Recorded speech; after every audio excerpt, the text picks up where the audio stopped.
माता जी प्लीज मैं राधा माधव प्रभु जी द को host. Hare Krishna, Srila Gurudev. Please accept our most humble obeisances and to the best of your divine perspective. Thank you.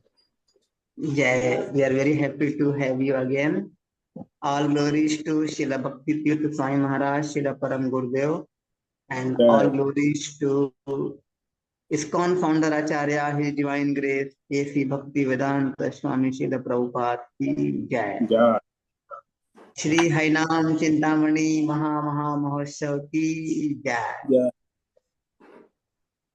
We welcome you, Srila Gurudev, once again with lot of enthusiasm and gratitude on behalf of all the devotees from all over the world to hear Shri Hainam Chintamani from the mouth of Srila Haridas Thakur and Srila Bhakti Vinod Thakur.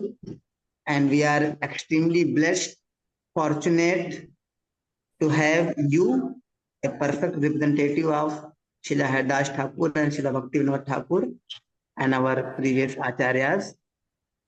Srila Gurudev, we are today going to start our new chapter, chapter 14, the offenses in worshipping the deities.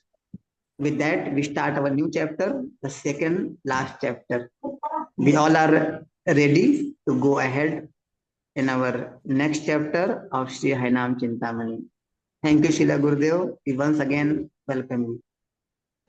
Hare Krishna, Nama Om Vishnu, Hare Krishna, Krishna Kale.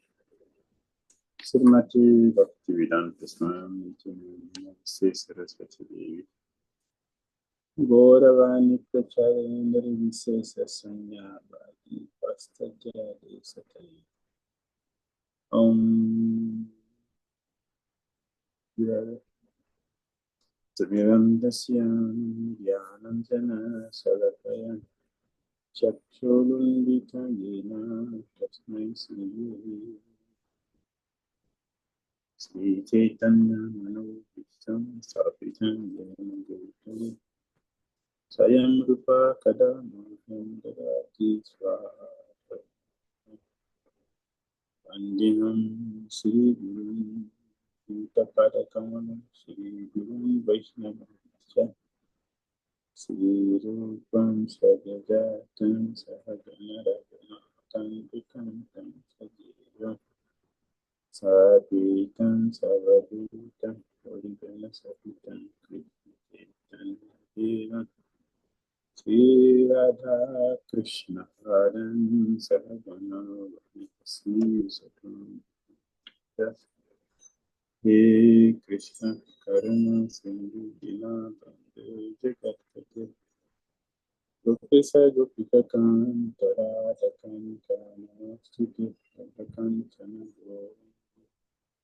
Radhe Vrindavani Shri Vrisavani Sudhiri Hari Panchakal Patharu Yasya Kripa Sandhu Yaivacha Patitanam Pavanavyo Vaishnava Namaha Jai Sri Krishna Chaitanya Prabhu Sri Advaita Gadadhara Srivasadi Gaura Bhaktivinoda Hare Krishna Krishna Krishna Hare Hare Hare Rama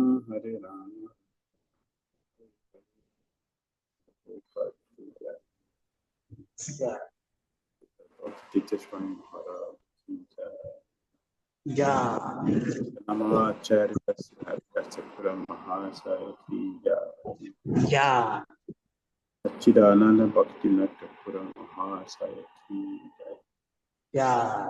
Gaura Bhaktivinoda ki Jai. So begin our discussion with chapter 14, Harinam Chintamani.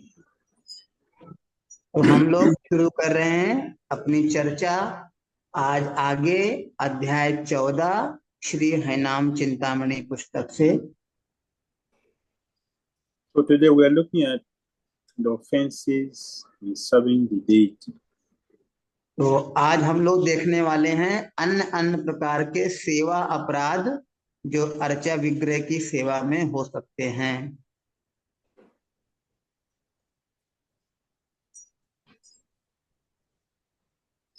Jai Gora Gada Dara Jana Bhaji Bana Jaya Sita Pati Siva Sadi Gaur Bhakta Gana.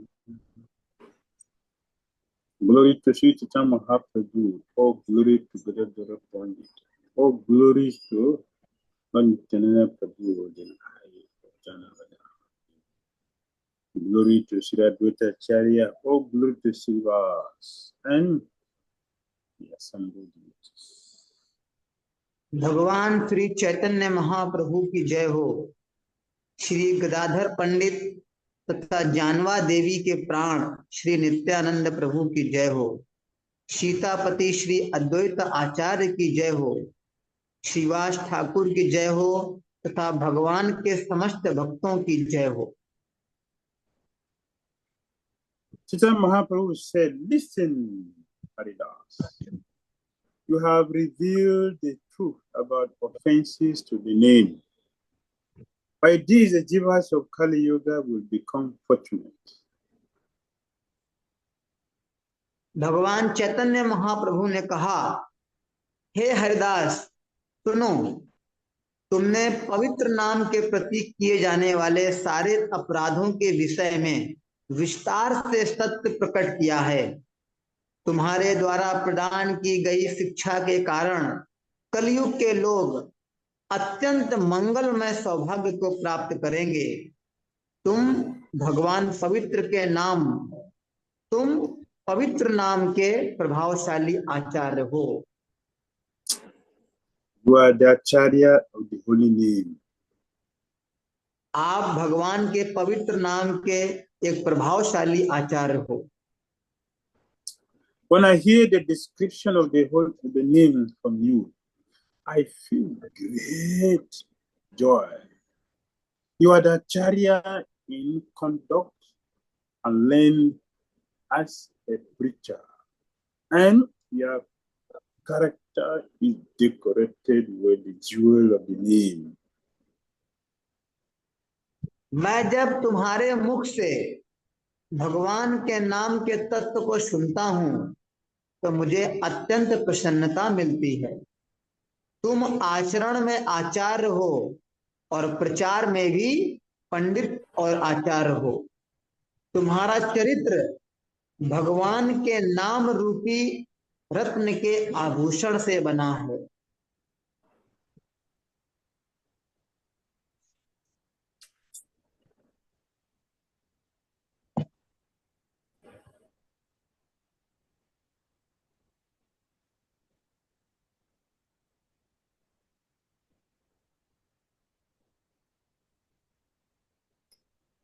Ramananda Rai taught me about rasa. Now you have taught me the glories of the name. Shri Ramanand राय ने मुझे रस तत्व की शिक्षा प्रदान की थी और तुमने मुझे भगवान के पवित्र नाम की महिमा की शिक्षा प्रदान की है। Now, discuss the different offenses in serving the deity. Seva para. अब तुम मुझे बताओ, अर्चा विग्रह की पूजा में किए जाने वाले कौन कौन से अपराध होते हैं? Because hearing about this, the darkness in the heart of the jivas will be dissipated. जब इस संसार की बद्ध आत्माएं तुम्हारे शब्दों को सुनेंगी तो उनके हृदय में जो अंधकार है वह नष्ट हो जाएगा।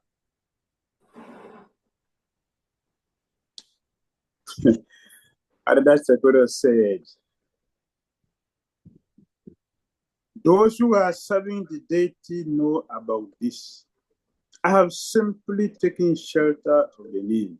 So how can I know? Haridas Thakur ने कहा, जो लोग अर्चा विग्रह के सेवक हैं वे इस अपराध की जानकारी रखते होंगे। मैंने तो हमेशा भगवान के पवित्र नाम का आश्रय ग्रहण किया है, तो मैं इन अपराधों को नहीं जानता हूं। However, not to violate your order, I will elaborate. फिर भी मैं आपके आदेश का उल्लंघन नहीं कर सकता। आप जो कुछ मुझसे कहलवाना चाहते हैं मैं विस्तृत रूप से सब कुछ वर्णन करूंगा। That means that one should not be too humble not to do service when the Lord is requesting. इसका अर्थ यह हुआ है कि हमारे अंदर इतनी विनम्रता भी नहीं होनी चाहिए कि अगर भगवान हमसे कुछ करवाना चाहते हैं तो हम उसको ना करें विनम्रता की वजह से। We saw the same thing with Prahlad Maharaj. यही हम देखते हैं श्री प्रहलाद महाराज के जीवन में। Prahlad Maharaj prayed to Lord Nrsimhadev. Prahlad महाराज भगवान नरसिंह देव से प्रार्थना करते हैं। Especially like Lord Brahma, they are very learned. They are well learned. They can offer you suitable praise and glories. But a demon like me, what do I know? And what will I say to please you? I have not devotion. But because of your mercy, I will try to offer you prayers. Prahlad ji कहते हैं, हे भगवान, ब्रह्मा जी जैसे महान भक्तों के सामने में मुझ जैसे तुच्छ जीव की क्या ही स्थिति है, और मैंने तो असुर कुल में जन्म लिया है, मैं क्या ही बोल सकता हूँ। लेकिन आप मुझे बोल रहे हैं तो मैं कुछ प्रार्थनाएं अर्पित करने की कोशिश करूंगा।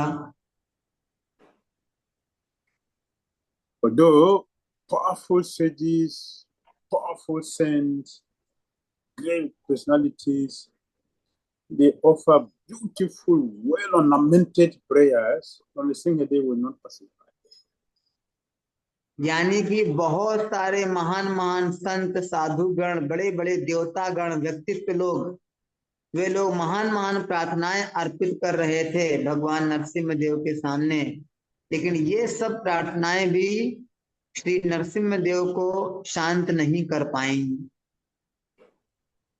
When Prahlad Maharaj, a small boy, offered prayers to the Lord from the depth of his heart, out of his sweet feelings, the Lord was pacified.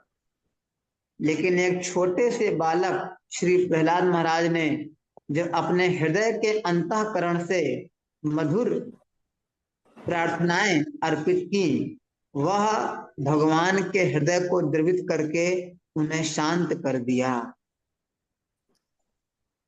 So it is not the scholarship, it is not the opulence, it is not the fame, it is the devotion that the Lord is controlled by.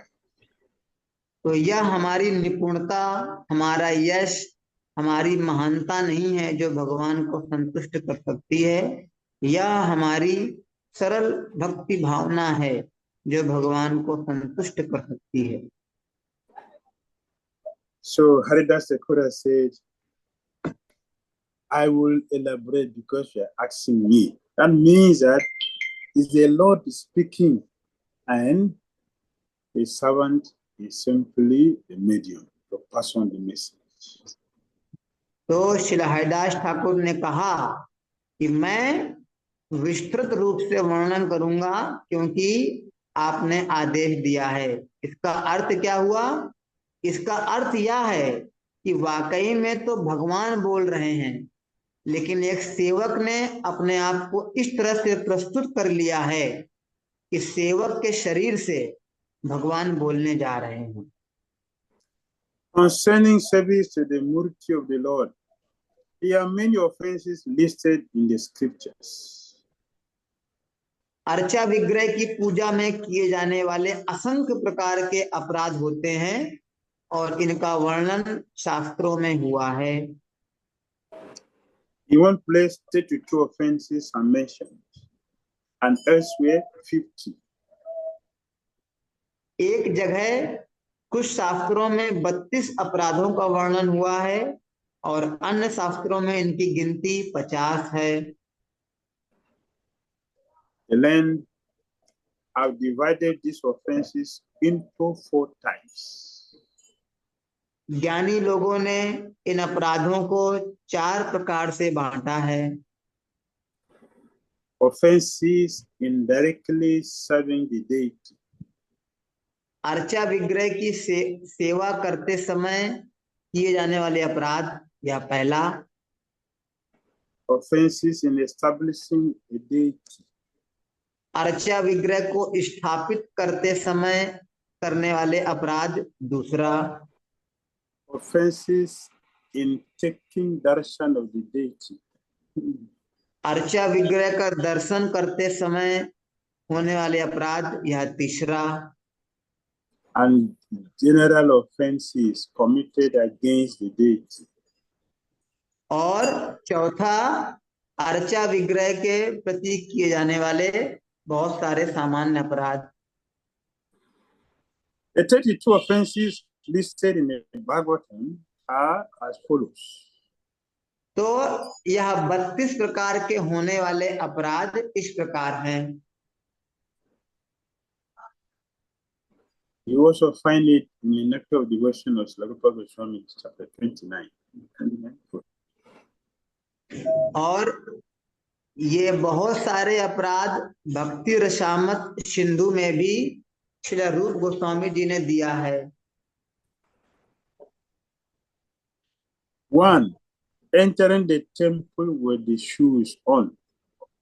पहला, अर्चा विग्रह के मंदिर में व्यक्ति को पांव में जूते सहित प्रवेश नहीं करना चाहिए। So I want to ask a question. तो अब मैं आप सब लोगों से एक प्रश्न पूछता हूं। One should not walk into the temple one with the shoes. हमें मंदिर के प्रांगण में जूता चप्पल पहन के नहीं आना चाहिए। So my question is, if one walks with bare feet, no shoes, and you walk to the temple like that, is it wearing shoe to the temple or not wearing shoes? तो प्रश्न ये है कि अगर आप नंगे पांव भी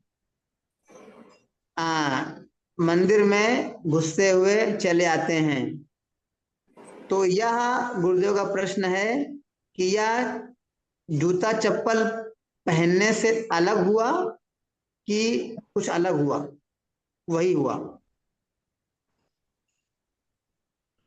Okay.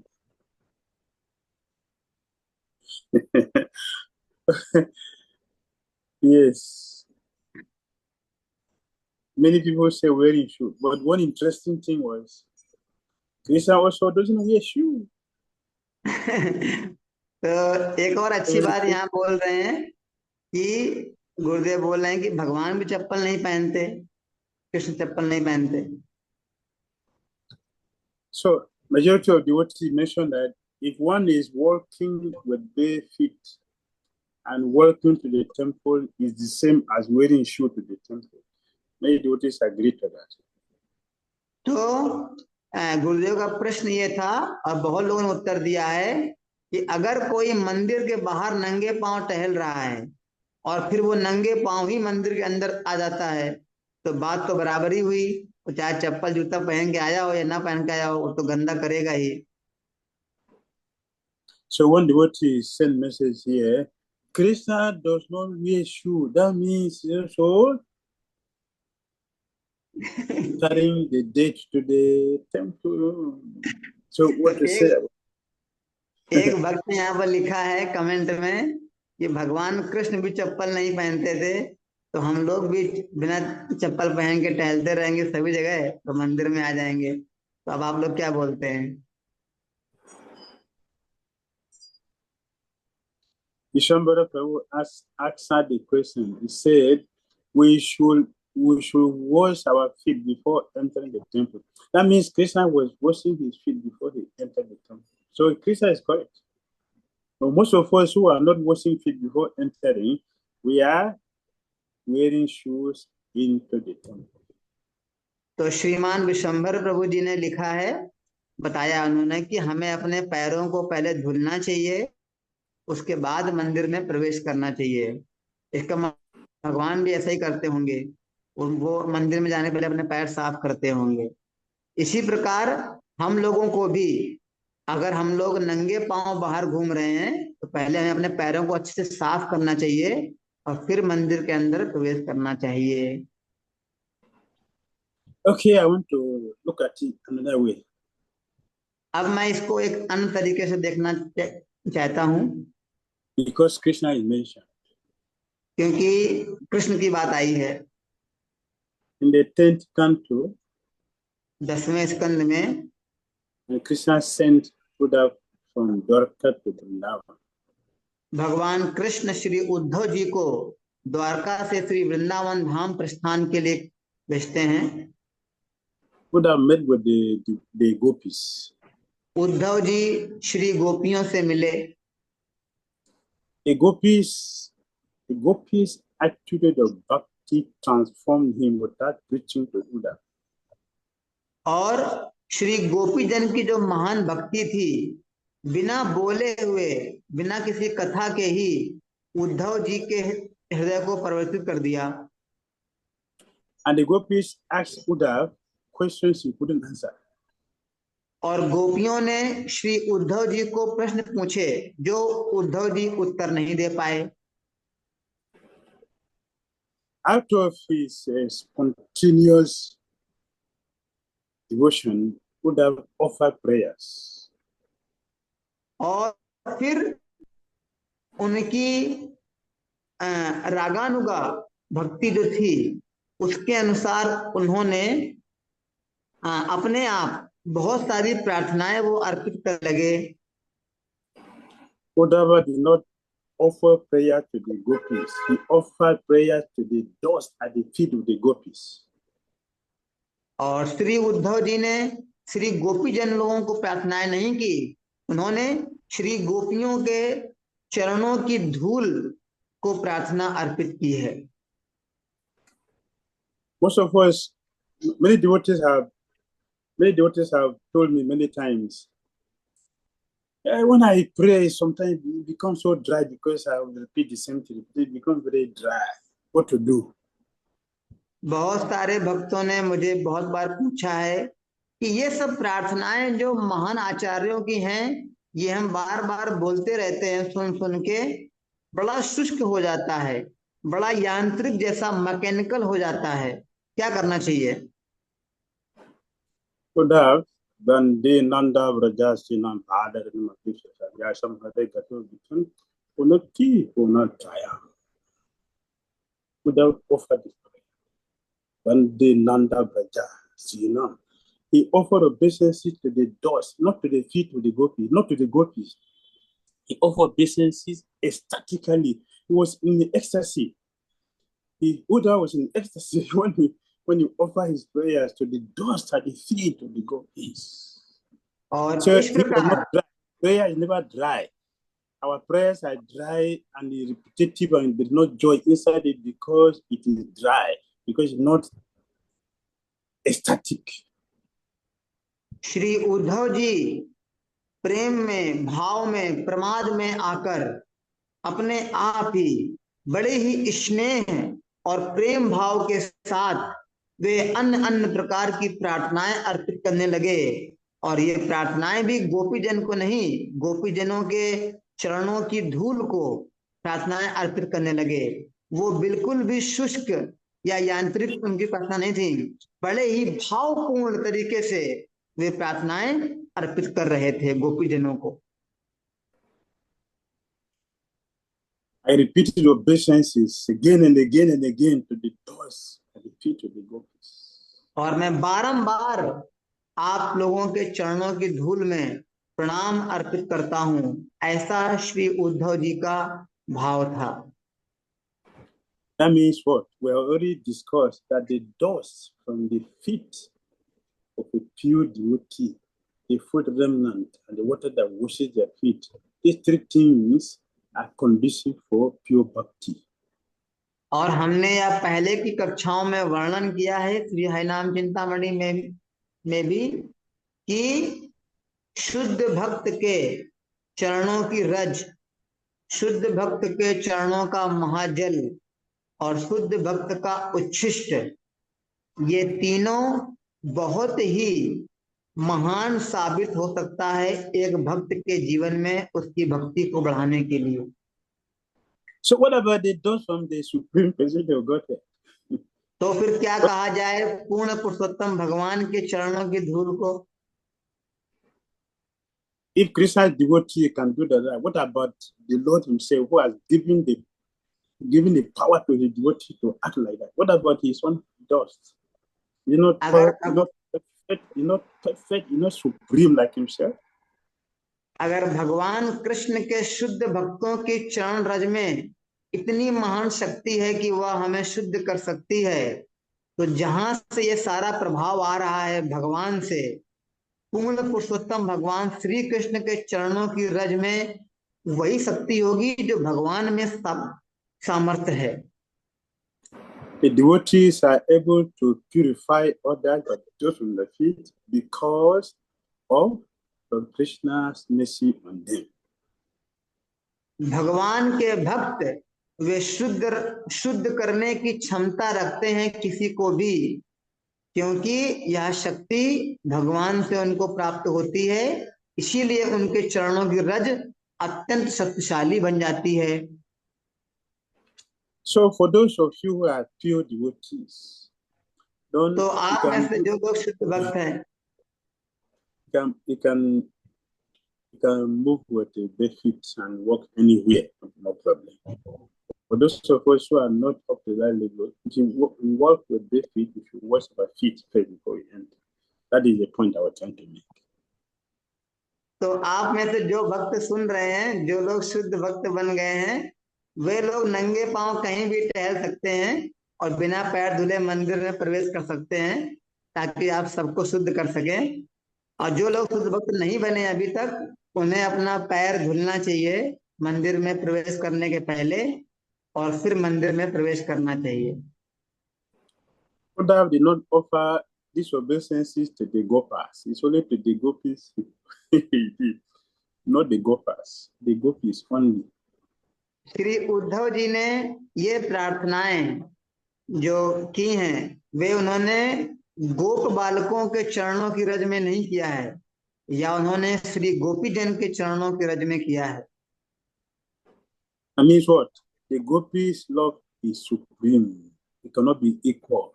Confirmed by Lord Chaitanya Mahaprabhu that there is no better way to serve Krishna than the path established by the gopis.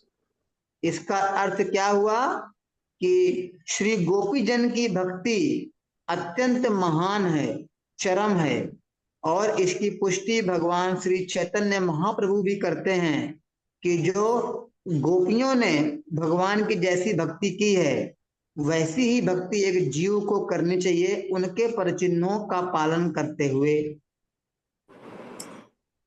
Okay, let's continue.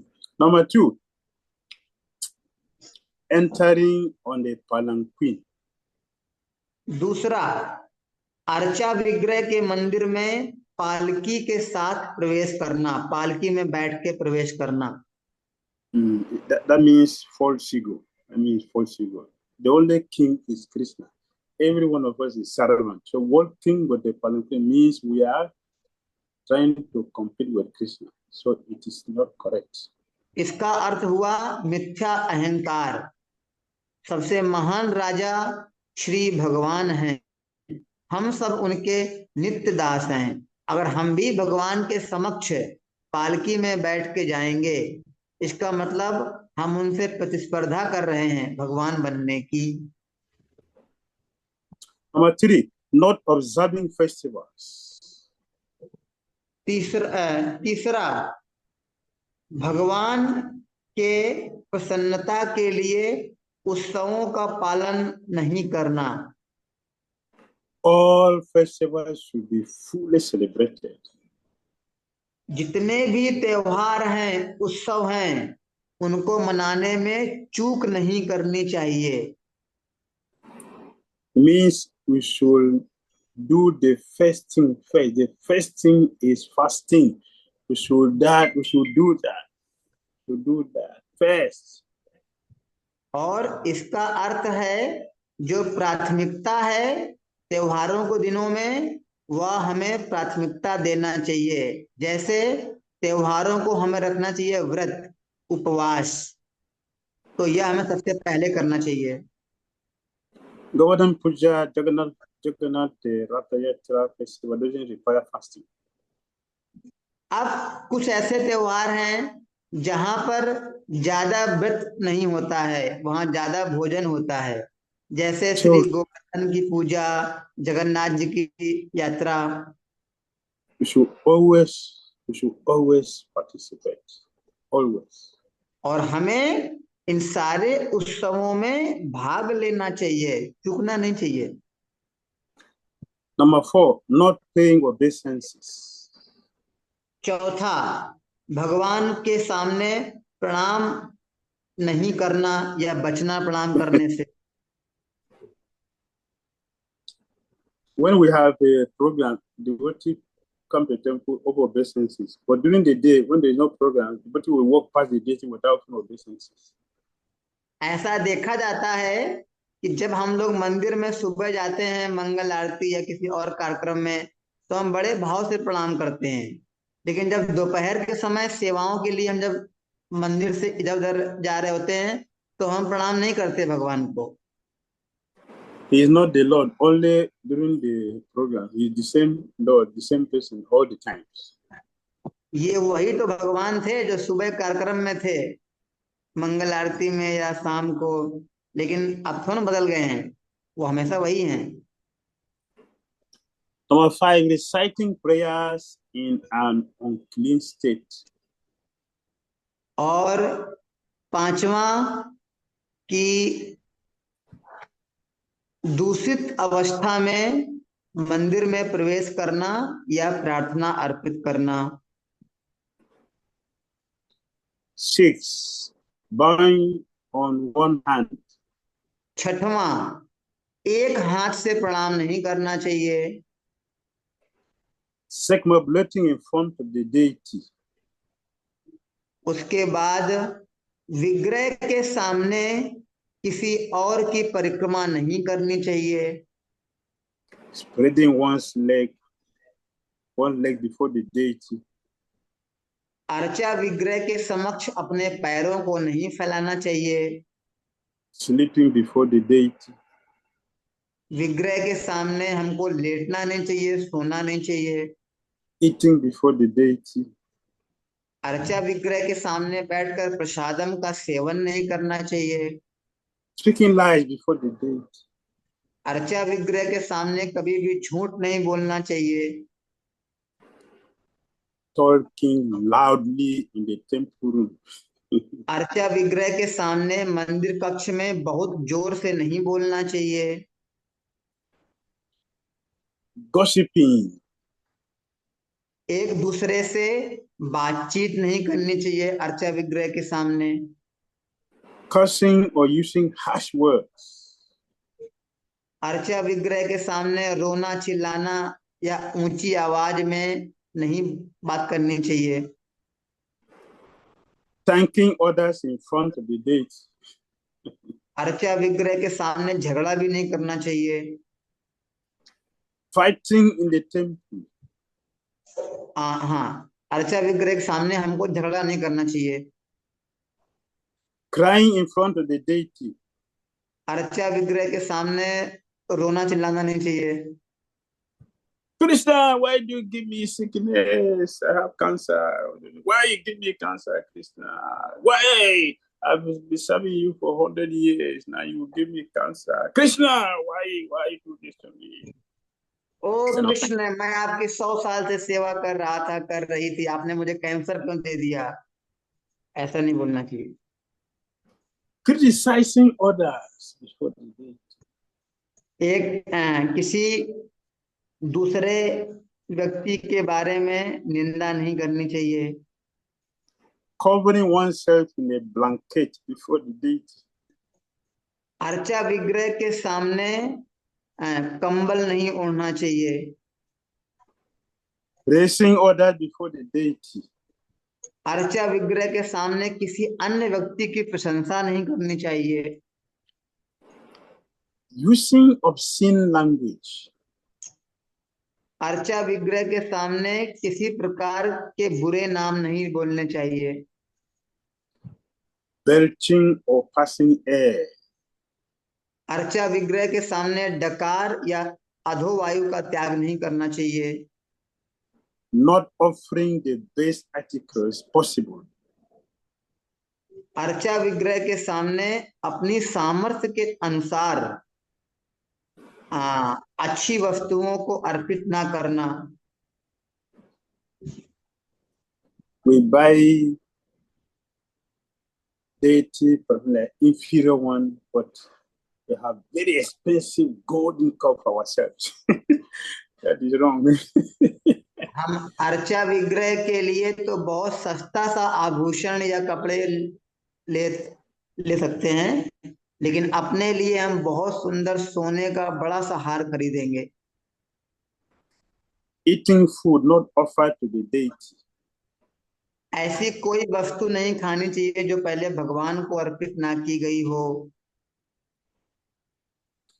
even though it doesn't have meat, fish, or eggs inside. Yes, Shri Gurudev, I could not hear. Even though there's no meat, fish, or eggs inside. भले वो मांस ना हो, उसके अंदर अंडा ना हो, मछली ना हो, फिर भी अगर कोई भी चीज है पहले अर्पित होना चाहिए। In holy places, we see chapati does not have meat or fish inside, but they are not offered to Krishna. If you go to the restaurant and buy them and eat, it is not offered. ऐसा हो सकता है कि हम लोग तीर्थ स्थानों में गए हैं और वहां हमने रोटी खा लिया, तो रोटी में कोई मांस इत्यादि तो कुछ नहीं है, लेकिन फिर भी यहाँ पहले भगवान को अर्पित होना चाहिए, तब ग्रहण करना चाहिए। Not offering seasonal fruits. मौसम के अनुसार भगवान कृष्ण को ताजे फल अर्पित करना नहीं भूलना चाहिए। Devotees be so conscious that whenever we see something like this I'll get this for Krishna. Yes, we get this for Krishna. Oh, look at this beautiful flower. This is good for Radhesham. Yeah, I'll get it for Radhesham.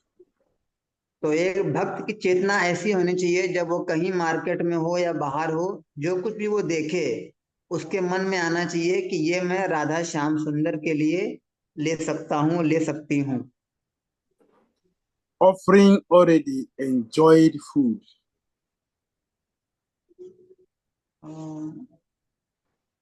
Offering food which is already eaten by others.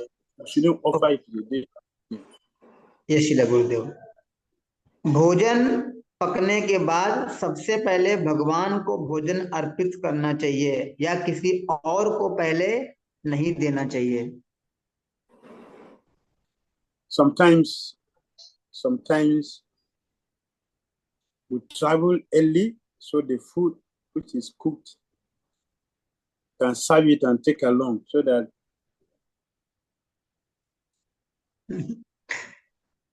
when they will finish 8 o'clock offering, then we can take it away. That is also a contamination. That's also contamination.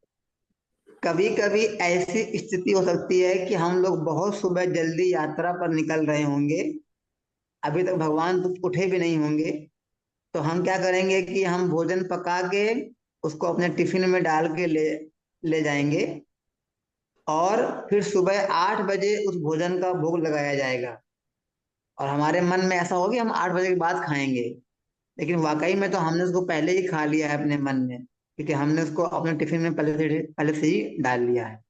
तो ऐसा भी Sitting नहीं with, होना। Yes Gurudev. sitting with one's back to the deity. हमें अर्चा विग्रह की ओर पीठ करके नहीं बैठना चाहिए। Sitting directly in front of the deity. हमें अर्चा विग्रह के समक्ष, गुरुदेव, sitting directly Before the deity. हमें अर्चा विग्रह के बिल्कुल सामने नहीं बैठना चाहिए। Not glory, paying respect to others before the deity. किसी दूसरे का सम्मान या प्रशंसा नहीं करना चाहिए विग्रह के सामने। Not glorifying the guru. गुरु की उपस्थिति में हमें प्रशंसा करना नहीं भूलना चाहिए। Raising oneself before the deity. अपने आप का प्रशंसा करना विग्रह के सामने नहीं होना चाहिए। Or before the guru. The same. और गुरु के सामने भी हमें अपनी प्रशंसा नहीं करनी चाहिए। Gurudev, Gurudev, I dismantled the Mayavadis. In this lecture I went today, I dismantled the Mayavadis, Gurudev. So, that's an offense. अपने गुरुदेव से ऐसा बोलना, गुरुदेव आज मुझे बुलाया गया था प्रोग्राम के लिए और आज मैंने वहां पर मायावादियों की धज्जियां उड़ा दी। तो इस प्रकार की प्रशंसा हमें अपनी खुद की प्रशंसा अपने गुरु के सामने गुरुदेव से नहीं करनी चाहिए। Even if you use the Guru's name, Gurudev, by your mercy, Gurudev, by your mercy, I conquer them by your mercy. यहाँ तक कि हम ऐसा भी बोल सकते हैं कि गुरुदेव आपकी कृपा से हमने ऐसा कर दिया, लेकिन हमें अपनी प्रशंसा गुरु के सामने नहीं करनी चाहिए। Criticizing deities or the demigod is wrong. अर्चा विग्रह के सामने देवी देवताओं का उपहास नहीं करना चाहिए। Other offenses are one. और इस प्रकार के अन्य अपराध इस प्रकार भी हैं। Eating the food of a materialist. एक भौतिकतावादी कर्मी के द्वारा बनाया गया भोजन को ग्रहण करना या भोग लगाना।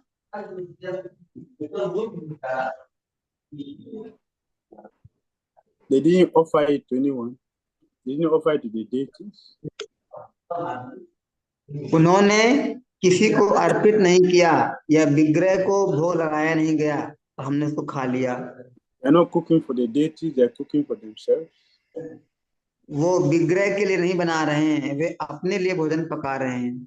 They are not clean while they are cooking.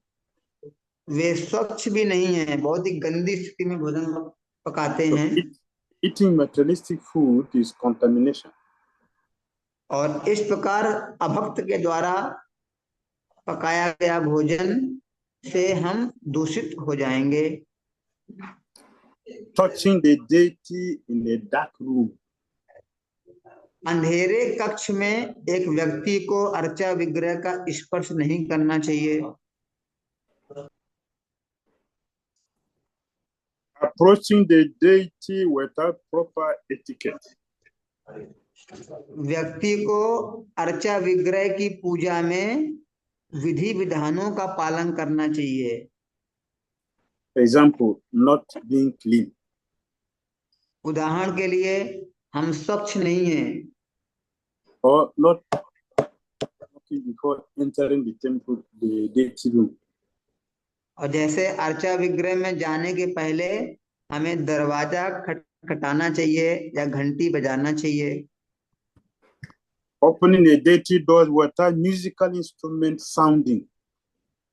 व्यक्ति को अर्चा विग्रह के मंदिर में प्रवेश करने के पहले कुछ ध्वनि किए बिना अथवा खटखटाए बिना प्रवेश नहीं करना चाहिए। Offering food sent by a dog. ऐसा कोई भोजन अर्पित नहीं करना चाहिए जिस पर कुत्ता या किसी अन्य पशु की नजर पड़ चुकी हो। Is not offerable because the dog have already eaten it by sin. और यह इसलिए है क्योंकि उस कुत्ते ने पहले ही उस भोजन को भोग कर लिया है, उसको देख लिया है, तो वह दूषित हो गया है। Speaking unnecessarily during puja. और व्यर्थ की बातें करना अर्चा विग्रह की सेवा करते समय। Going outside the deity room during the course of doing puja. अर्चा विग्रह की सेवा करते समय उनको छोड़ के अर्चा कक्ष से बाहर चले जाना। Offering flowers offering incense without fragrant flower. बिना Offering incense ये without बोलिए fragrant हमें flower. बिना कुछ सुगंधित पुष्प अर्पित किए अगरबत्ती अर्पित नहीं करनी चाहिए। Offering unsuitable flower during puja means flowers that have no aroma. बिना किसी सुगंध के पुष्प अर्पित नहीं करने चाहिए। Commencing puja with unwashed mouth.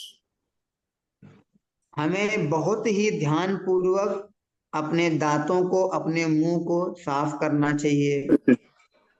Having sex before puja. और मंदिर में प्रवेश करने के पहले व्यक्ति को संभोग क्रिया नहीं करनी चाहिए। Touching a woman during her period. व्यक्ति को स्त्री के मासिक दिनों के दौरान उसका स्पर्श नहीं करना चाहिए। Touching a lamp. Touching A lantern. लालटेन, हाँ। व्यक्ति को लालटेन ही बोलते हैं हम लोग। किसी प्रकार का प्रसाद रूपी लैंप या लालटेन उसको नहीं छूना चाहिए, अपुत हो जाएगा। Touching a dead body. मृत शरीर को स्पर्श नहीं करना चाहिए। Wearing unsuitable clothes. हमें जो वस्त्र धुले नहीं हैं या रंग बिरंगे हैं उनको नहीं पहनना चाहिए। Seeing a dead body. मृत शरीर का दर्शन करके मंदिर में प्रवेश नहीं करना चाहिए। Passing air. अधोवायु का त्याग नहीं करना चाहिए मंदिर के अंदर। Becoming angry. क्रोधित नहीं होना चाहिए मंदिर के अंदर व्यक्ति को। Coming directly from crematorium. व्यक्ति को शमशान घाट अथवा शवदाह गृह में जाने के उपरांत मंदिर में प्रवेश नहीं करना चाहिए। Doing puja with yet undigested food in the stomach. व्यक्ति को अर्चा विग्रह के समक्ष डकार नहीं लेनी चाहिए। Eating onions. प्याज, लहसुन या नशीले पदार्थ का सेवन नहीं करना चाहिए। Kusumbasaka. Kusumbasaka. What is that? Kusumbasaka. Mushroom. Mushroom, ये शिला गुरुदेव, हमें मशरूम का सेवन नहीं करना चाहिए। Chewing bitter nuts. हमें पान का सेवन नहीं करना चाहिए। Touching the deity after massage with oil and not bathing. व्यक्ति को तेल मसाज के बाद, बिना तेल लेप करने के बाद, बिना स्नान के अर्चा विग्रह को स्पर्श नहीं करना चाहिए। Offering flowers from an unclean pot. किसी अपवित्र पात्र में रखकर पुष्प अर्पित नहीं करने चाहिए। doing puja at an inauspicious time,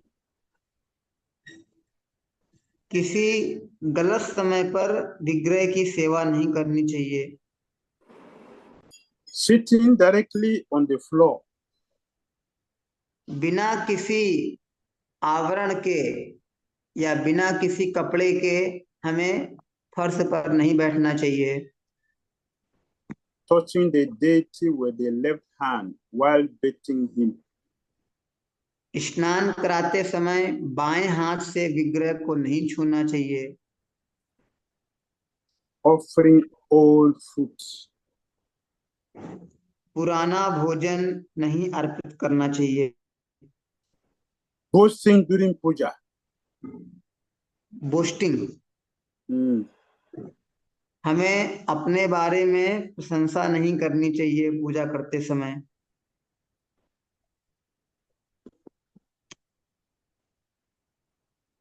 Spitting, हमें थूकना नहीं चाहिए मंदिर के अंदर या विग्रह की सेवा करते समय, wearing horizontal tilak.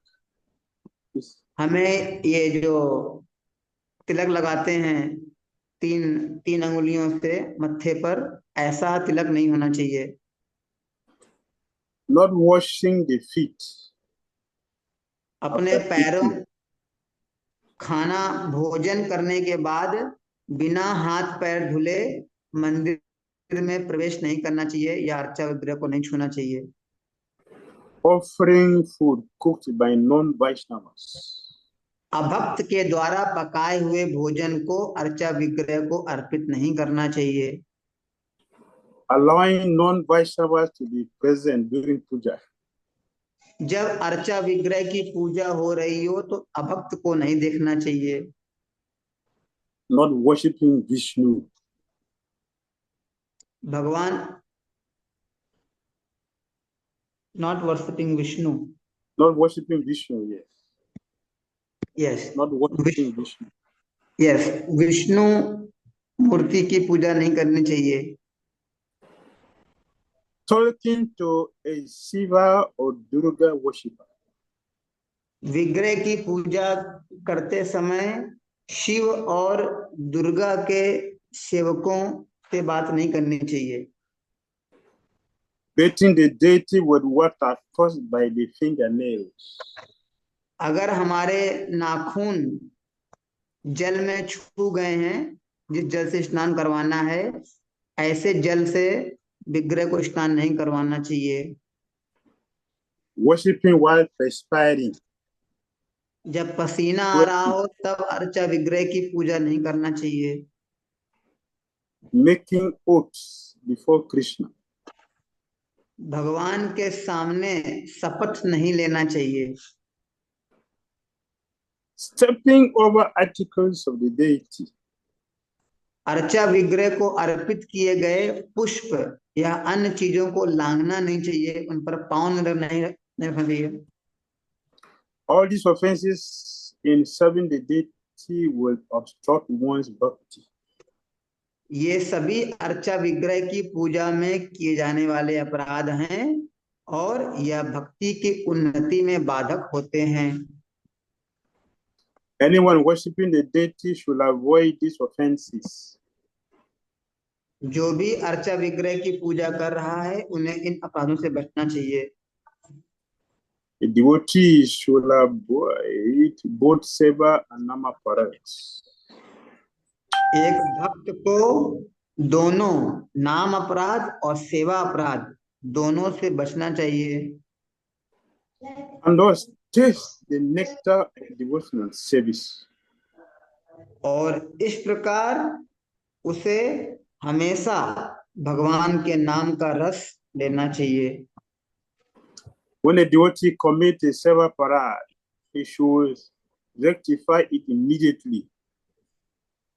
जब कोई इस प्रकार का सेवा अपराध करता है तो उसे तुरंत संकल्प लेना चाहिए कि उससे भविष्य में कोई अपराध ना हो पाए, For the nama parad, he must constantly be rectifying, improving, and avoiding.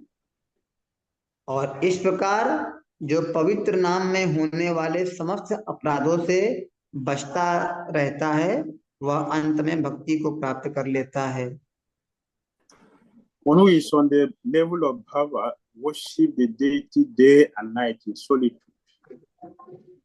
तो ऐसा भक्त जो भाव भक्ति के स्तर पर आ चुका है, वह अहर्निश दिन रात अर्चा विग्रह की सेवा प्रेम से करता रहता है। He makes no offenses against the name or his service because his service is performed in his mind. और ऐसा भक्त कोई भी अपराध नहीं करता है नाम के प्रति या अर्चा विग्रह के प्रति, क्योंकि अब वह शुद्ध होकर मन के स्तर पर मानसिक सेवा कर रहा है। On the order of Haridas Sakura, the devotees chant the stone of the holy name.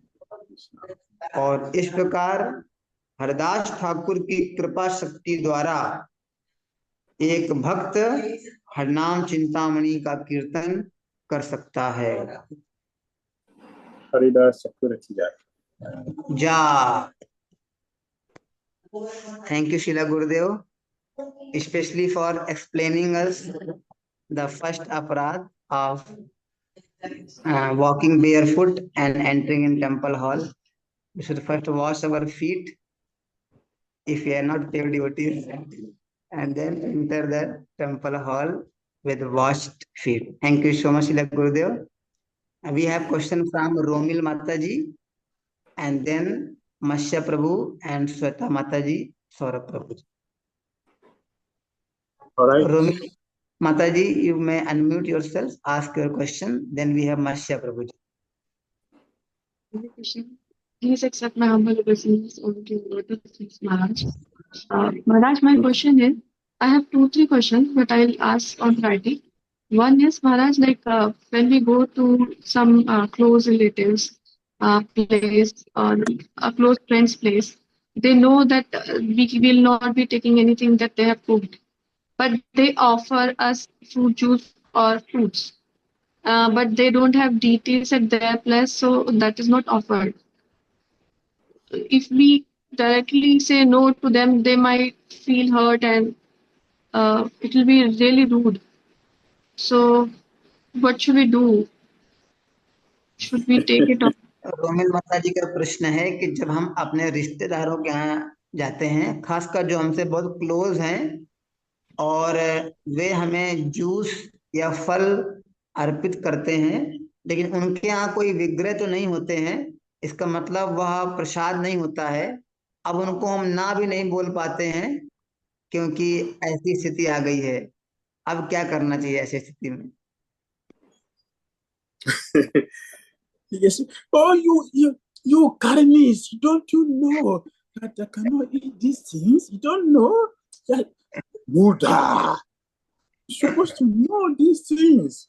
Why can't you want to fall me down for my bhakti party?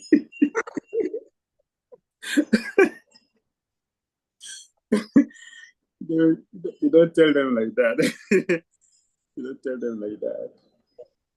तो हम उनको ऐसा नहीं बोल सकते हैं कि तुम अभक्त हो, तुम कर्मी हो, तुम मूर्ख हो, तुमको ये भी नहीं पता था कि मैं इतनी बड़ी महान भक्त हूँ, तुम मेरी भक्ति को गिराना चाहती हो, तुम मुझे ये भोजन दे रही हो, ऐसा नहीं उनको बोल सकते हम।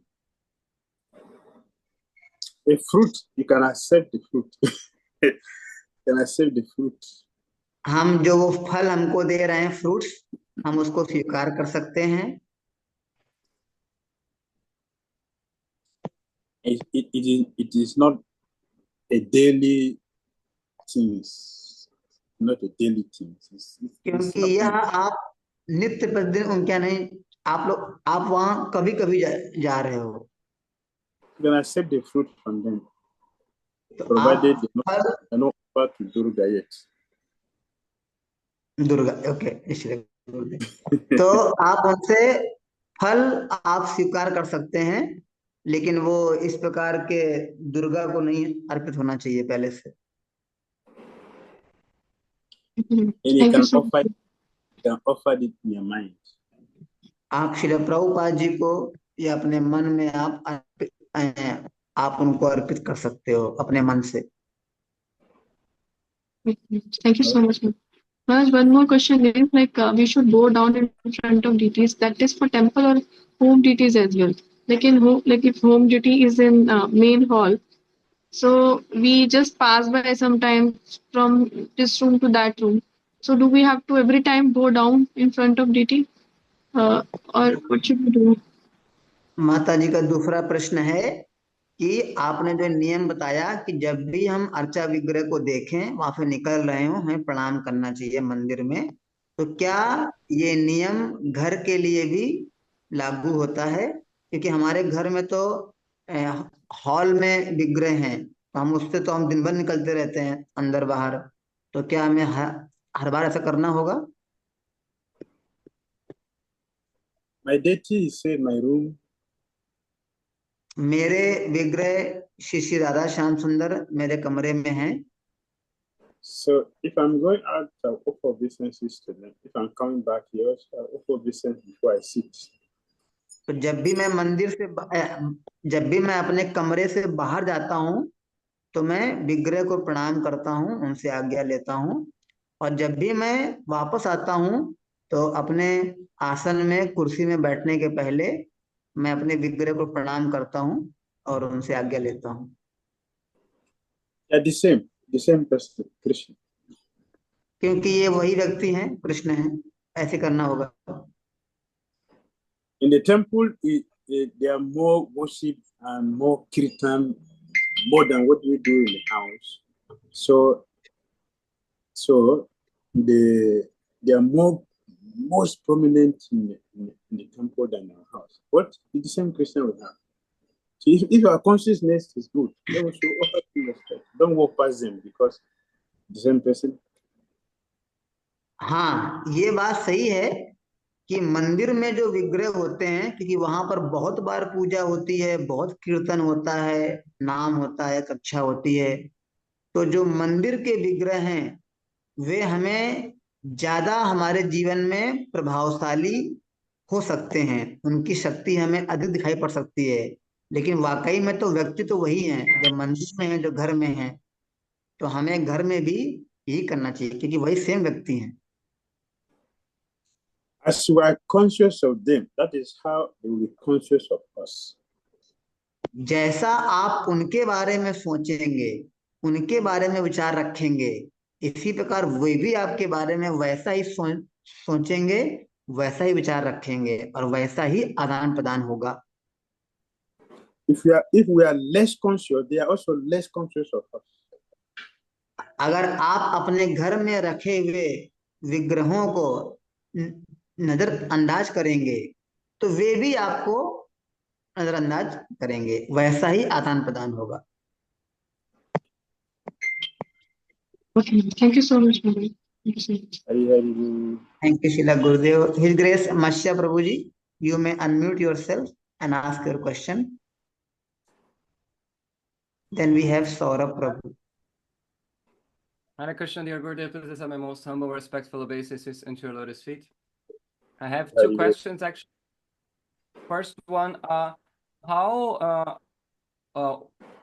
when we are chanting Gayatri and we are not attentive or we are distracted or we are sleepy or anything like that, what kind of offense is this? Is this like considered Seva Parada? Is it Nama Parada? Is it different category of Aparada?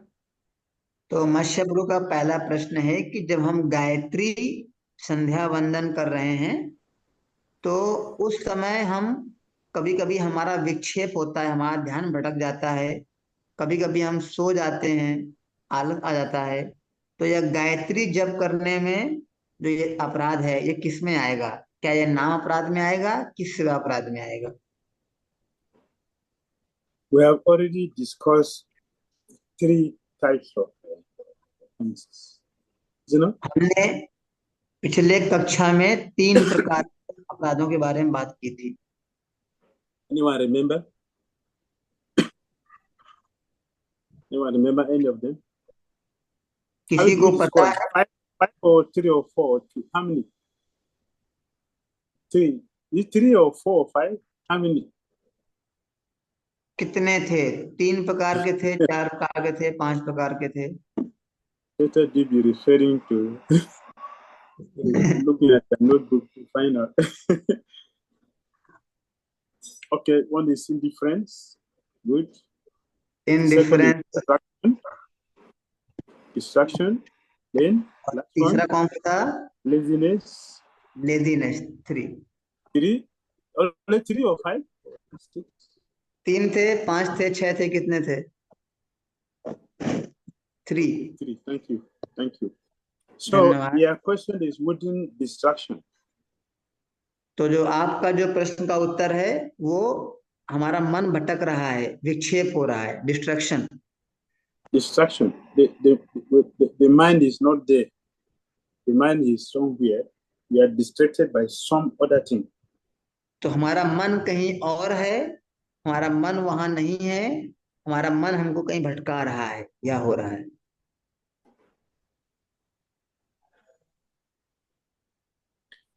Well, we cannot cry before the deity. We don't lament before the deities. How should we lament before the deity? There is nothing inauspicious for Krishna.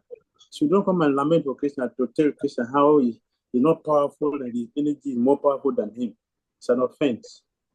तो प्रश्न है कि हमको भगवान के सामने क्यों नहीं रोना चाहिए? श्रील गुरुदेव उत्तर दे रहे हैं कि हम भगवान के सामने शोक नहीं करते, क्योंकि भगवान तो पतित पावन है, पूर्ण पुरुषोत्तम भगवान है। उनके लिए क्या है? सब कुछ उनके लिए शुद्ध है, सब कुछ उनके लिए शुभ है। तो हमें भगवान के सामने नहीं रोना चाहिए, नहीं शोक करना चाहिए, नहीं विलाप करना चाहिए। Pure devotees cry all the time, but they don't cry in the public. शुद्ध भक्त सदैव क्रंदन करते रहते हैं, सदैव रोते हैं, लेकिन वो किसी को दिखाने के लिए पब्लिक में नहीं आंसू बहाते। Chaitanya Mahaprabhu was crying Gambhira. He was crying throughout the whole night, not sleeping. Throughout the whole night. But in the daytime, when he had many people, he doesn't cry. भगवान चैतन्य महाप्रभु पूर्ण रात्रि क्रंदन करते रहते थे गंभीरा में, लेकिन दिन के समय जब वे हरिनाम संकीर्तन करते थे अन्य लोगों के सामने वे कभी नहीं रोते थे।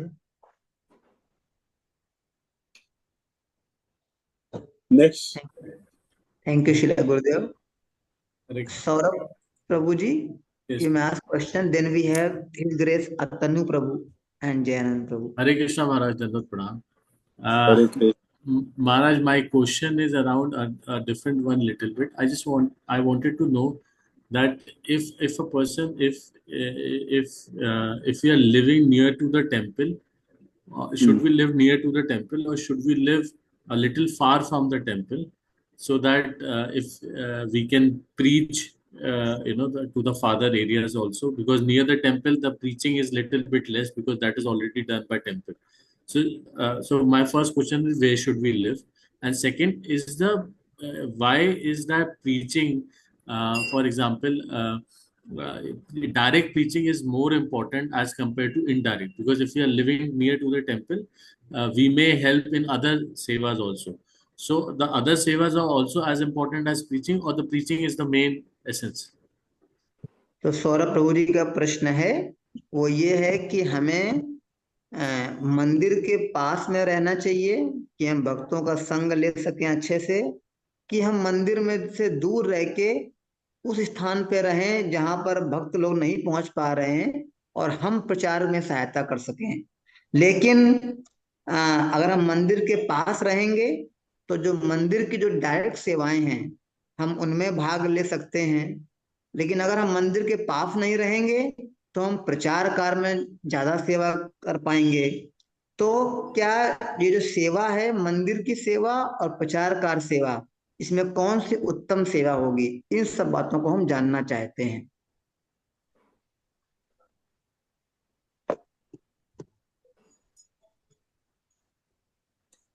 Everyone cannot live near a temple. Everyone cannot live near a temple. सब लोग तो मंदिर में या मंदिर के पास नहीं रह पाएंगे, रह सकते हैं। So if if all devotees are living near the temple, then what happened to other areas of the world? How would they get connected with Krishna?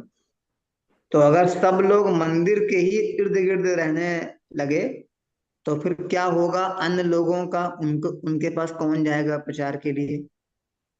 Why Prabhupada will leave Radha Damodara to go to America? For what? शिल प्रभुपाद जी राधा दामोदर मंदिर को छोड़ के America गए, क्यों?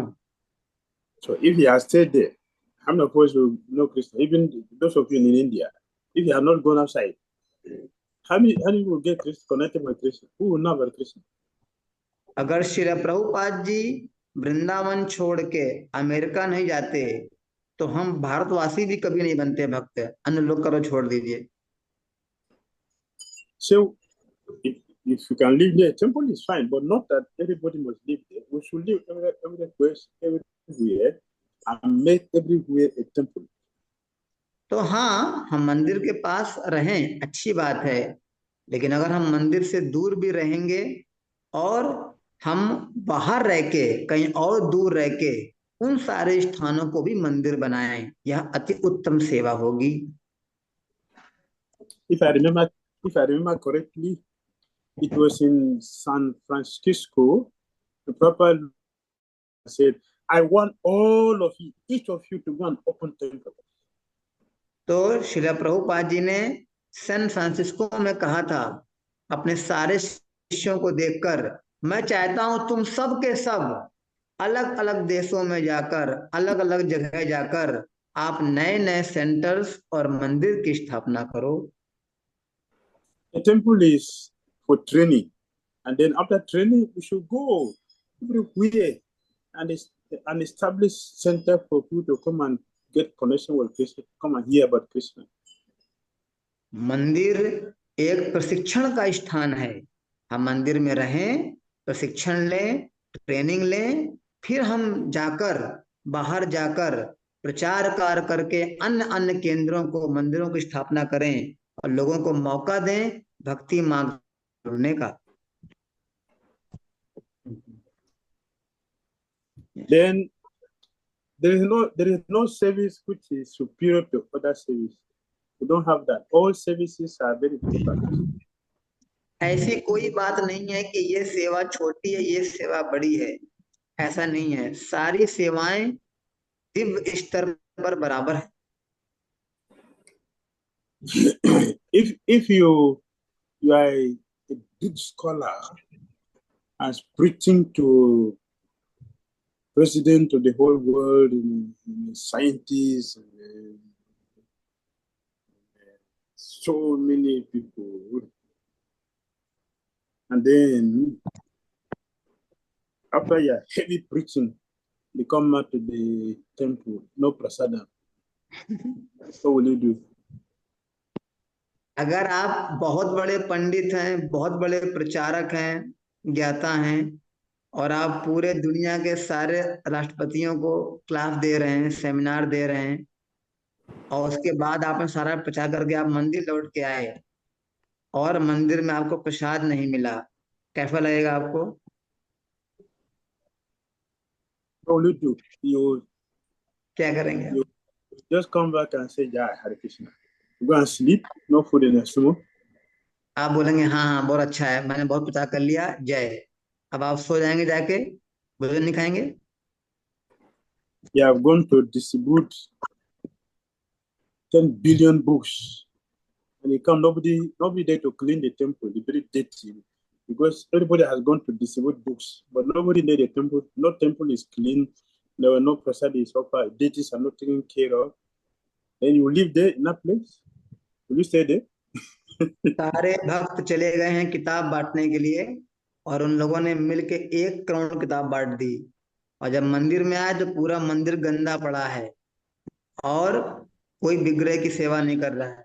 क्या आप ऐसे मंदिर में रहना चाहोगे?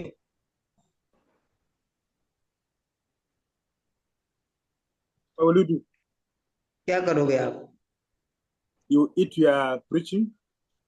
क्या अपने आप प्रचार को खाओगे? आपको प्रसाद चाहिए होगा। I have delivered 10 million people. Therefore, no hunger in your stomach. You are fully satisfied with prema.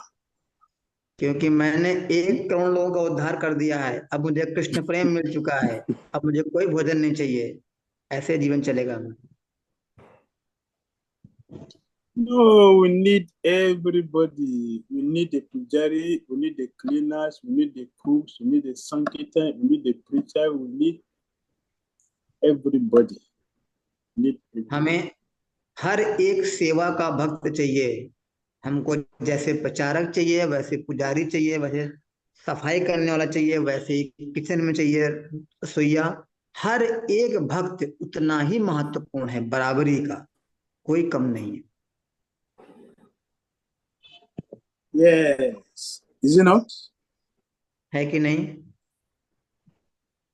Yes, ma'am. So we cannot say that.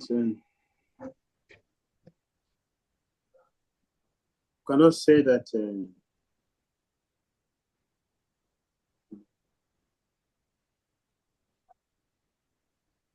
I am the best person because I'm the one distributing the books. हम ये नहीं बोल सकते कि मैं सबसे अच्छा भक्त हूं क्योंकि मैं तो किताब बांटता हूं प्रभुपाद जी की।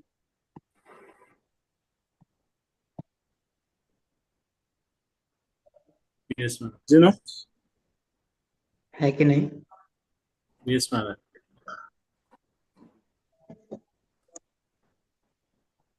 Next thank question. You. Yes, Maharaj, just one last point.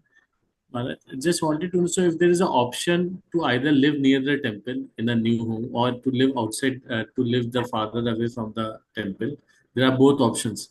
In that case, what should be the first preference? That's the, and it's like father. If I am living, I will preach. That's the intention. And if I'm near the temple, obviously I will be in the seva of the temple. तो क्या हमको चयन करना चाहिए? मेरे case में सौरभ प्रभु जी पूछ रहे हैं कि मेरे पास दोनों ऑप्शन है, मंदिर के पास रह के मंदिर की सेवाओं में भाग लेना या मंदिर के दूर रह के प्रचार कार्य को तेजी से बढ़ाना। क्या करना चाहिए? Abu, the most important thing is wherever we are, we should preach. Either we are preaching to our immediate family if they are receptive, or we should preach to other people if they are. Wherever we live, we should try to give Christian consciousness. They are living close to temple. It's wonderful because you can easily go. What I have seen in Vrindavan, I have seen in Mayapur, many people have left their country 1,000 kilometers away from their country. They are in Mayapur. They are not going for a program in Mayapur temple. They are playing a tennis ball while the program is going on in the temple. तो मैंने देखा है खासकर मायापुर और वृंदावन के मंदिरों में बहुत सारे भक्त हैं जिन्होंने हजारों किलोमीटर अपना घर को त्याग करके यहाँ बस गए हैं आके, लेकिन वे लोग प्रोग्राम में नहीं आते, मंदिर के प्रोग्राम में नहीं आते। वे लोग वहाँ खेल कूद में लगे रहते हैं, यहाँ प्रोग्राम चल रहा है। तो सबसे महत्वपूर्ण बात यह है कि हम प्रचार कहीं पर भी कर सकते हैं। गुरुदेव बोल रहे हैं हम अपने घर में भी रह के अपने रिश्तेदारों को प्रचार कर सकते हैं अगर वो सुनना चाह रहे हैं, या फिर हम मंदिर में सेवाएं कर सकते हैं, या फिर हम नए लोग कर सकते हैं प्रचार। तो हम प्रचार हर समय कर सकते हैं, हमें देखना होगा कि हम क्या कर सकते हैं अच्छे से, वो हम करें। Does it make sense? Yes, ma'am. Thank you, ma'am. Thank All you. right. His Grace Atanu Prabhuji, you may ask your question. Maharaj, it mentioned that you should not sleep in front of deities or take any prasad. So after altar close, can you sleep in temple hall or take prasad, anything? When altar is closed. तो अतनु बोली का प्रश्न है कि आपने बताया कि हमें विग्रह के सामने नहीं लेटना चाहिए, नहीं प्रसाद सेवन करना चाहिए, तो क्या जब ऑल्टर बंद हो जाए तो क्या हम मंदिर कक्ष में सो सकते हैं, प्रसाद खा सकते हैं? Yes, if we in a situation we have more people and maybe the prasadam hall is small, so temple hall is bigger. They will close the curtain so we can take prasadam there, but the curtain should be closed. Then we can also sleep there when the curtain is closed. And also, you see, every morning when we are doing Tulsi Puja, the deities will take the also closed. So we can circumambulate Tulsi Devi there, we can sleep there, and we can take prasadam there. But the etiquette is that as soon as we wake up from the place, we have to clean it before program is conducted there. तो हाँ, ऐसा हम कर सकते हैं। कभी कभी मंदिरों में मंदिर कक्ष छोटा होता है, सोने की व्यवस्था कम होती है, तो हम ऑल्टर को कर्टन बंद करके पर्दा लगा के सो सकते हैं, प्रसाद पा सकते हैं। वही तुलसी की पूजा भी हम ऐसे ही करते हैं, पर्दा लगा के तुलसी की पूजा करते हैं। लेकिन जब हम सो रहे हों तो सुबह उठ के पूरा मंदिर को अच्छे से सफाई करें, कक्ष को साफ करें, खाने के बाद भी साफ करें, प्रोग्राम होने के पहले ये करना चाहिए। Another thing is mentioned that we should not cover ourselves with blanket in front of deities, but in winter we have to cover ourselves. So how to follow this rule?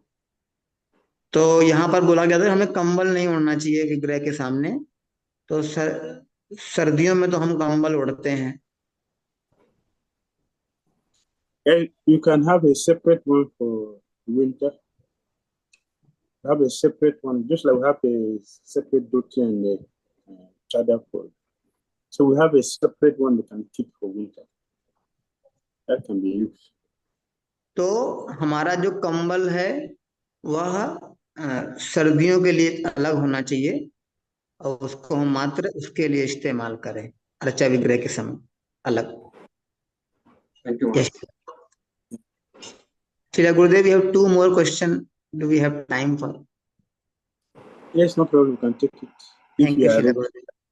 Yes, Shila Gurudev. Jayanand Prabhuji, you may unmute yourself, and then we have last question from Aman Prabhu.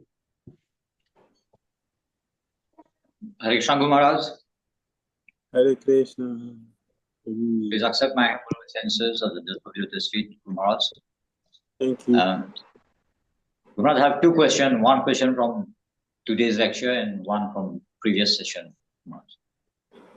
So from today's session is, suppose a devotee is doing service at the temple.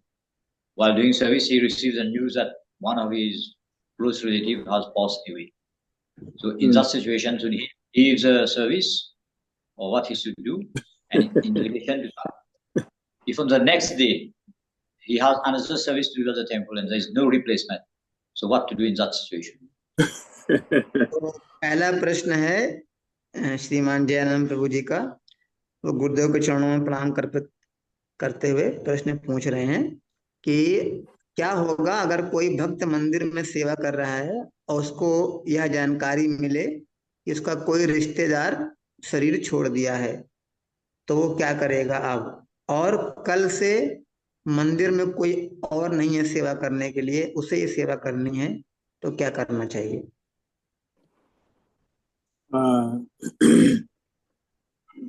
The etiquette is if he has touched the dead body or if he has seen the dead body. But in this case, he has not touched and he has not seen. So he cannot drop the offerings and walk away. No, he has to complete it. तो नियम और शिष्टाचार ये है जो आज बताया गया था पुस्तक में कि अगर हमने मृत शरीर को छुआ है या उसको देखा है तो हमें अर्चा विग्रह की सेवा उस समय नहीं करनी होगी, पहले अपने को शुद्ध करना होगा। लेकिन इस केस में ऐसा कुछ भी नहीं हुआ है तो हम अपनी सेवा को नहीं छोड़ सकते, हमें अपनी सेवा पूरी करनी होगी। And the next day he has a service, but nobody is there to replace him. All others are very advanced and they are merged into Goloka, but they are not external at all. So no, they cannot take care of the deity. Love is superior to laws. Love is superior to laws. So in that case, we can come and do our service because nobody is there. Cannot abandon the deity because of law and regulation. Law and rules and regulations are inferior to bhakti. it will help us become a good bhakta. So we should do the service. In that तो case. जो आपका दूसरा case था, दूसरा प्रश्न था कि अगले दिन मंदिर में कोई नहीं है सेवा करने वाला, सब लोग बहुत ही व्यस्त हैं, तो आप आ सकते हैं और भगवान की प्रेम से सेवा कर सकते हैं, क्योंकि प्रेम किसी भी नियम कानून से बड़ा है और यह प्रेम आपको बहुत अच्छा भक्त बना देगा। तो इस प्रकार आप भगवान की सेवा जारी रख सकते हैं। All right. Thank you, Maharaj. My second question from the previous session, Maharaj. Suppose somebody has offended a devotee, and that devotee has already left his body, and later on he come to realize that he did some offense to that devotee. So in that case, how the procedure for repentance and correction will be? तो दूसरा प्रश्न है कि हमने किसी भक्त के प्रति अपराध किया था और वह भक्त अब शरीर त्याग चुका है और हमको अब पता चलता है कि यह अपराध था। हम किस प्रकार से इस अपराध के प्रति अपनी क्षमा याचना कर सकते हैं? A sincere devotee can always repent anytime, anywhere. You can always repent. You can feel repentant and beg for forgiveness. Krishna is there in the heart. He will see and forgive us. एक ईमानदार, सच्चा और निष्ठावान भक्त वह कभी भी क्षमा मांग सकता है, वह कभी भी अपने कृत्यों के लिए पश्चाताप कर सकता है। भगवान कृष्ण हमारे हृदय में हैं और वे हमारे भाव को जानकर हमारे पश्चाताप से हमको क्षमा याचना कर देंगे। One can confess an assembly of devotees. That will make everything free. हम भक्तों की सभा में अपने अपराध को स्वीकार कर सकते हैं, तो इस प्रकार हम सारे अपराधों से मुक्त हो सकते हैं। Thank you Shri Gurudev. Aman Prabhu ji, you may ask your question. That is the last question for today. Yes. Hare Krishna Maharaj, Dandavat Pranam. Thank you so much Maharaj for the nectarian class. I humbly seek your clarification on a point, Maharaj, that was mentioned during the class. Your Holiness mentioned that we should not glorify or offer obeisances to anyone in front of the deities.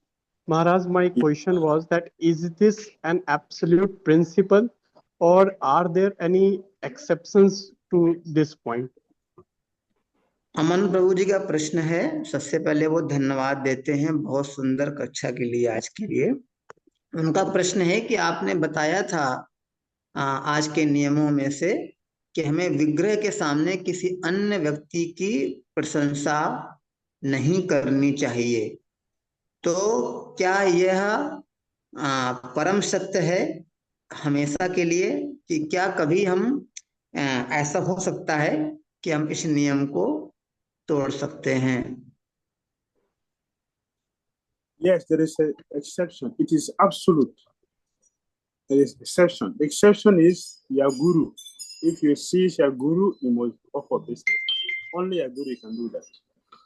हाँ, यानी कि यह अकाट्य सत्य है कि हमें किसी और को प्रणाम या और किसी की प्रशंसा नहीं करनी चाहिए, लेकिन अगर हम अपने आध्यात्मिक गुरु को देखते हैं तो हमें उन्हें तुरंत प्रणाम करना चाहिए और उनकी प्रशंसा करनी चाहिए।